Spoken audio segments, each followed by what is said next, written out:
Hi guys, it's Jamie K615. Just another short little video. As I'm a little bit bored and I've not really got anything much paintball related. I haven't been in quite a while, but yeah. So anything, I was just going to do another little bit on the shocks. Shocks are pretty similar to as you would in a normal car, that kind of thing. Pity I didn't do this earlier, as I had my stock shocks with me, but I've just put them in the post to sell to someone, as I've got the new ones. But yeah, the difference in these compared to the stock ones is they're slightly thinner. Obviously these are slightly better because they've got more volume of shock oil, which you can vary the shock oil. You can have anything from about 15 weight to about 60 odd. So obviously the lower the weight, the thinner the soft deal shocks are basically.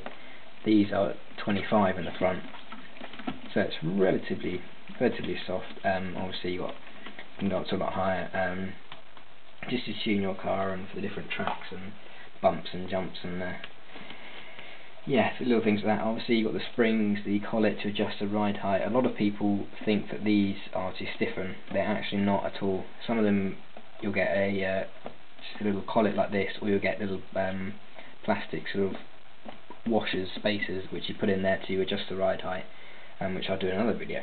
But yeah, basically you always got the spring, the piston in here. This is just to protect from dirt and grime and anything else running the O-rings in there, which then causes it to leak.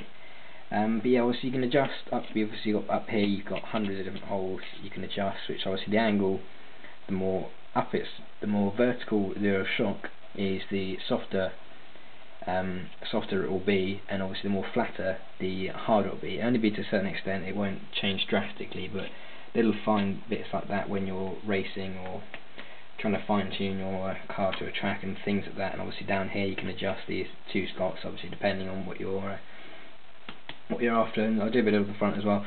Oh, it's got the front shock shaft, or shock tower, sorry. Your differential, which is in here. Obviously you can change the weight oil. Your two dog bones here, so it goes there, and anti-roll bars, which you can change them for stiffer or softer.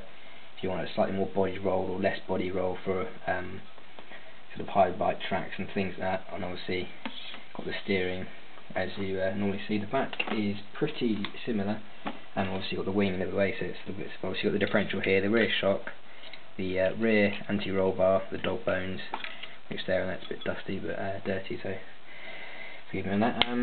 But yeah, basically I'll do a few more videos just to show you a brief thing, and obviously if people like them then I'll keep making some more. I'm obviously going to stick to some of the paintball related ones, but if people like it I may even make a new YouTube channel just on RC related stuff, as I'm quite into my remote control sort of hobbies and stuff. Obviously I've just about to start to get into racing this at a local track. I've had this for about a year and a half, and they're so sturdy. Like, I've hardly changed anything. About 6 months ago I had one problem when I had a bit of a runaway because my battery or receiver pack decided to basically spark and smoke. So this was going full throttle, basically out of control. I had was steering, if I think I had that, and so basically I ended up coming straight at me, ended up kicking the wing, slowing it down, started going straight smack bang into a brick wall, which, considering it hit a brick wall at probably 35 miles an hour plus, it only snapped one part of the front shock tower and bent the chassis slightly, but I'll show you that in another video if people want to. It's got a nice bend in it, but considering it hit a brick wall at 35 plus miles an hour, I think it did quite well considering.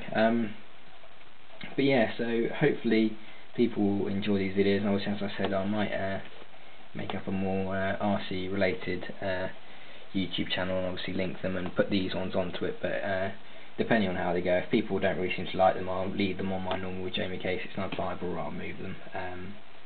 But yeah, so hopefully you'll enjoy it and learn a bit about it, and hopefully maybe get into trying the new hobby.